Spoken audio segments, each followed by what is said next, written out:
At this stage, and now we're going to go to that third leg of that process from sales to customer success. And now, how do we do that handoff? As a customer success manager, man, I wish I had visibility to that conversation that was happening in that pre-sale dialogue.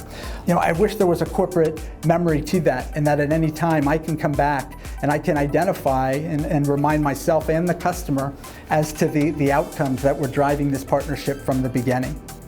So directly within Gainsight, as I go into the Customer 360 plan, is that pre-sale conversation on anticipating value, that becomes memorialized as a core part of the C360 plan. And so over here on the left, I'm selecting the outcome quantification. And you'll notice that this is that view we were just looking at. As a seller, right, starting in just the native opportunity page, I created that conversation, I invited the customer, my DNA is Gainsight. Well, now that exact conversation is available for here. So again, as part of the process and with Gainsight, part of the onboarding process is for every customer, we need this forward-looking view on the outcomes they care about and the quantified impact of achieving them. And as a CSM, I always have that visibility. Now we're going to transition. There was the anticipated view in terms of the value that's being provided. That's represented in this first column, this gray. Those three categories: risk, revenue, productivity, those areas of value, and the individual outcomes. This is that pre-sale forward-looking performance the customer is anticipating. Now we're going to layer in the actuals.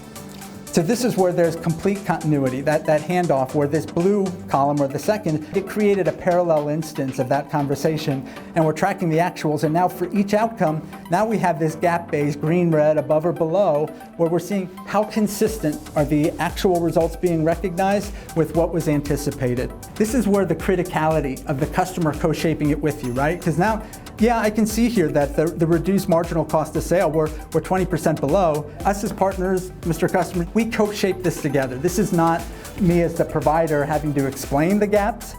This is you and I, Mr. Customer, as partners discussing how we're going to course correct.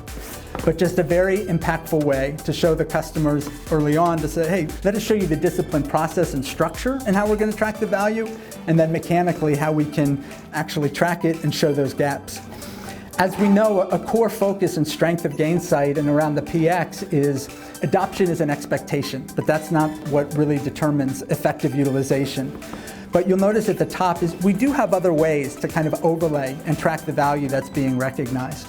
And it may be that we just have something as pedestrian as just how well it's being adopted. And again, especially early on, as the customer success team takes ownership of the customer, we don't have the luxury of the actuals. But that doesn't mean we want customer success to be a future conversation or something that's punted for the next 6 months or a year. The best way we have in order to quantify the value you're getting is together we partnered on what would be the value of the full deployment. We know that you're just at 60%, so let's overlay that adoption metric on top of that pre-sale conversation, and let's start to discuss, based on what we were looking to achieve, how well do we think we're trending towards that? Well, this can be a very streamlined but an actionable way in order to start that conversation. It can then get a little more robust to say, a lot of times it's hard that, some of the specific data to track specific value, but what we can track are the capabilities that are being utilized. With Gainsight PX and the ability to track not just adoption, but effective adoption in terms of the capabilities and how the product and solutions are being leveraged, this platform then takes that guidance as I drill in, and it takes that initial case with the customer that we refined, and now we're going into that kind of effective utilization. And we're identifying is based on the capabilities that are there, the capabilities that are available, how are those quantified? And so the platform becomes a seamless vehicle in order to not just say, what's the overall adoption, but being able to come in here and for specific views within the platform to say, based on the capabilities that you're using, not just adoption, but effective utilization of all the capabilities that are available, this is what the platform provides.